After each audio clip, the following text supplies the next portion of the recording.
মানে একটা লোক আমাকে কল দিয়ে বলে এখানে টাওয়ারের উপর নাকি কারেন্টের সমস্যা হয়েছে, তাই জন্য একটা ঠিক করে দিতে। তাই জন্য আমি আমার প্রাইভেট লঞ্চ ইউজ করে টাওয়ারের উপর চলে যাই একটা লাইন ঠিক করতে। কিন্তু আলুর করে খালু আমাকে মিথ্যা কথা বললো, এখানে লাইন ঠিকই আছে।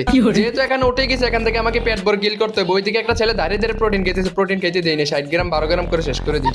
এখানে জোনটা আস্তে আস্তে ছোট হইতেছে আর আমার টিমমেট গুলো এনিমি খুঁজে বের করতেছে। কিন্তু এদিকে তো একটা এনিমি আমি দেখে ফেলছি, এনিমিটা হয়তো এখানে বসে বসে গাড়ির চাকা ঠিক করতেছে। ছেলেটার কাজ ছেলে করতে থাকো, আমি এদিক থেকে আমার কাজ করতে থাকি। আমার কাজ করার জন্য একটা ঘোড়ার ডিম ছুড়ে মারে দেয়, যেহেতু আমার কাছে আছে বিসমিল্লাহির রহমানির রহিম এন্ড আলহামদুলিল্লাহ।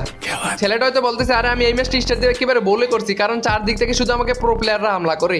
হামলা তো তোমাকে একদিক দিয়ে করবো না, চারদিক দিয়ে করবো, আগে তোমাকে ফিনিশ করে নিন। যেহেতু আমার টিমমেট আমার কাজ করে দিছে এন্ড এদিকে বেঁচে আছে আর মাত্র একটা এনিমি। এই এনিমিটাকে আমরা যেভাবে খুঁজে বের করতে হবে, খুঁজে বের করতে হবে, বের করে লোড বক্স তৈরি করতে হবে। কিন্তু আমার টিমমেট গুলোর জন্য মনে হয় না আমি পাবো রে।